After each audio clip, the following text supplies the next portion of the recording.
아무튼 뭐 13억이든 7억이든 역대급입니다. 내부를 보면 철제 파이프로 경사지게 구조체가 형성되어져 있고 군데군데 이렇게 구멍도 나 있고요. 비용 아껴야죠. 펌프카 불러서 뭐 레미콘 칠 수는 없잖아요. 물은 무조건 고여 있으면 사고를 쳐요.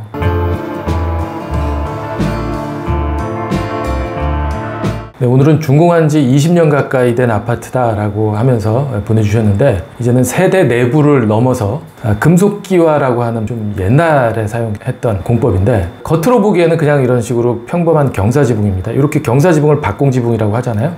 평범한 박공지붕인데, 내부를 보면 철제 파이프로 경사지게 구조체가 형성되어져 있고, 그 위에 아스팔트 싱글 같은 지붕 자재로 이제 덮어놓은 뭐 그런 형태의 지붕입니다.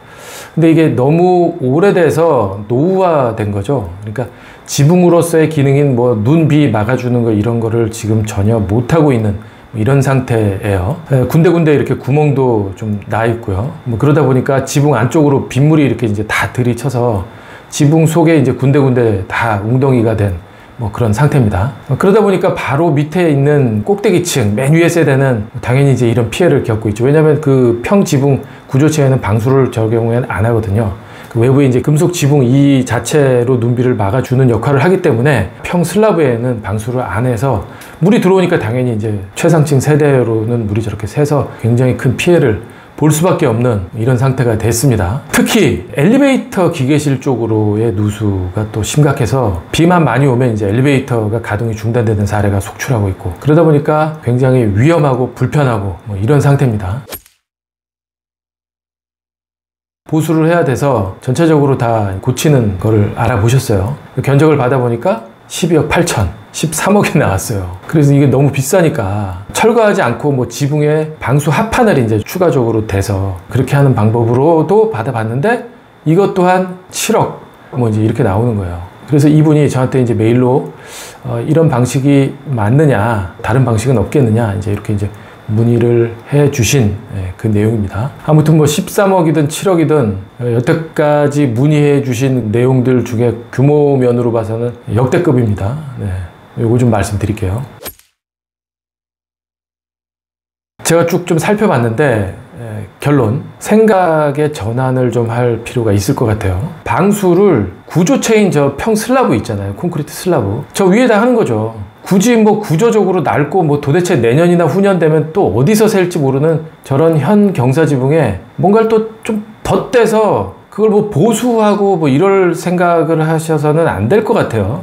단단한 옥상 바닥 슬라브 있잖아요. 평 슬라브, 여기를 방수의 최전선으로 이용하는 거죠. 실제로 요즘 시공하는 아파트 옥상은 다 평슬라브고 그 위에 이렇게 우레탄 방수를 해요. 검정색 저게 이제 우레탄 방수인데 바닥 다 하고 이렇게 치켜 올리는 것까지 저렇게 이제 우레탄 방수를 하고, 지금 사진은 방수 끝나고 나서 담수 테스트 중인 사진이에요. 48시간 꼬박 저렇게 물 담아놓고 밑에 층에서 새는 데는 없는지 살펴보죠. 이렇게 이제 테스트 끝나고 나면 방수층을 보호해 줄 수 있는 보호 콘크리트나 보호 몰타를 저 위에다가 이제 타설을 합니다. 그렇게 해서 방수층의 손상을 막는 거죠. 보호 콘크리트가. 아무튼 단단한 옥상 구조 바닥, 옥상 바닥에 방수를 하는 게 좋겠다, 이제 이 의견인데, 그림으로 보면 이렇습니다. 이런 단면에 기존의 금속 지붕 저건 그냥 그대로 두고 단단한 옥상 바닥에 방수를 하는 게 좋겠다라는 건데, 이때 5가지는 반드시 지켜줘야 될 것 같습니다. 첫 번째, 우레탄으로 하셔야 돼요. 지금 보니까 액체 방수 및 우레탄 방수를 고려하고 있는데, 액체 방수가 상대적으로 간편하고 저비용이라 어느 게 좋을지 효용성을 고려하여 선택하겠습니다 라고 하셨는데, 저건 무조건 액체 방수는 안 됩니다.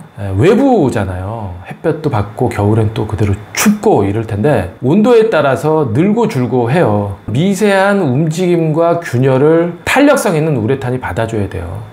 이건 제가 뭐 방수에서 계속 말씀드리고 있는 건데, 세대 내부 화장실도 우레탄으로 하라 라고 계속 말씀드리고 있는데, 심지어 이 옥상은 어떻겠습니까? 당연히 우레탄으로 하셔야 됩니다. 세대 내부는 2T지만 얘는 3T로 하시는 게 좋아요. 실제로 품질 지침에 외부의 옥상 방수는 다 3T로 하고 있습니다. 또 하나, 양쪽 끝에 트렌치를 막아주는 콘크리트 벽이 이렇게 올라와 있잖아요. 그 바깥쪽은 트렌치고, 그 올라와 있는 이 벽 여기까지 20cm 높이로 감아 올려서 치켜 올림 해주는 것도 반드시 지켜야 된다. 왜? 이 트렌치 구조체가 이 바닥하고 한꺼번에 타설하지 않았을 가능성이 굉장히 많아요. 그럼 뭡니까? 조인트 자체가 여기로 물이 다 새고 있어요. 반드시 치켜 올려서 조인트로 누수가 되는 거를 원천적으로 막아줘야 한다. 이거 중요합니다.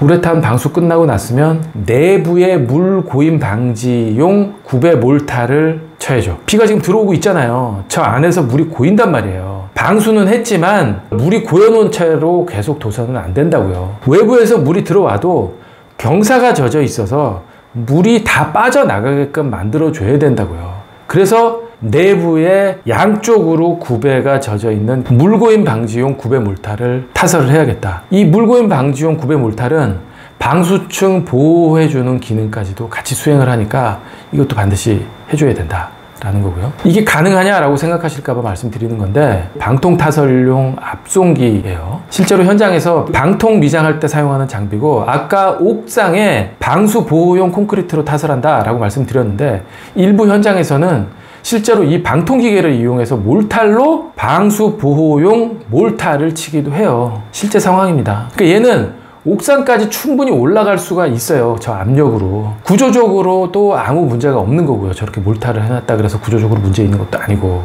방수층을 보호해주는 역할은 충분히 한다. 비용 아껴야죠. 펌프카 불러서 뭐 레미콘 칠 수는 없잖아요, 옥상에.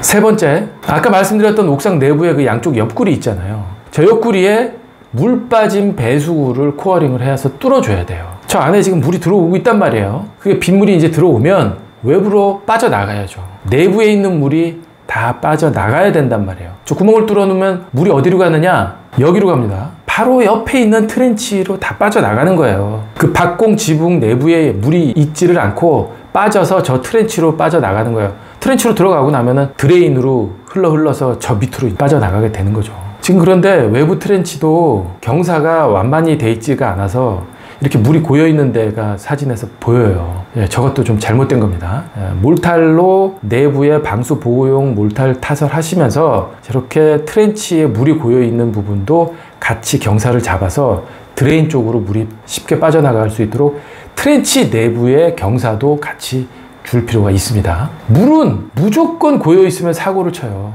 물은 고여 있지 않도록 하는 거가 제일 중요합니다. 다섯 번째,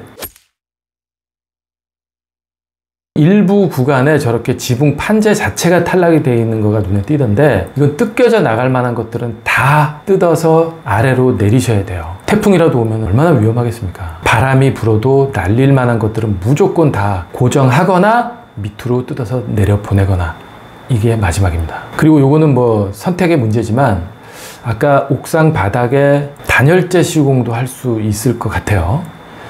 그러니까 방수 끝나고 그 위에 보호 몰탈 친다 이제 이렇게 말씀드렸는데, 그 보호 몰탈 치기 전에 저렇게 방수 끝나고 그 위에 단열재를 깔고 그 위에 보호 몰탈을 타설을 하는 거죠. 이게 외단열이에요. 저거 해놓으면 그동안 뭐 고생했던 최상층 세대는 아마 신세계를 경험하실 거예요. 겨울에 따뜻하고 여름에 시원한. 아마 이렇게 하시면 비용적으로도 훨씬 세이브가 될 거고, 공사 기간도 당연히 단축이 될 거고요.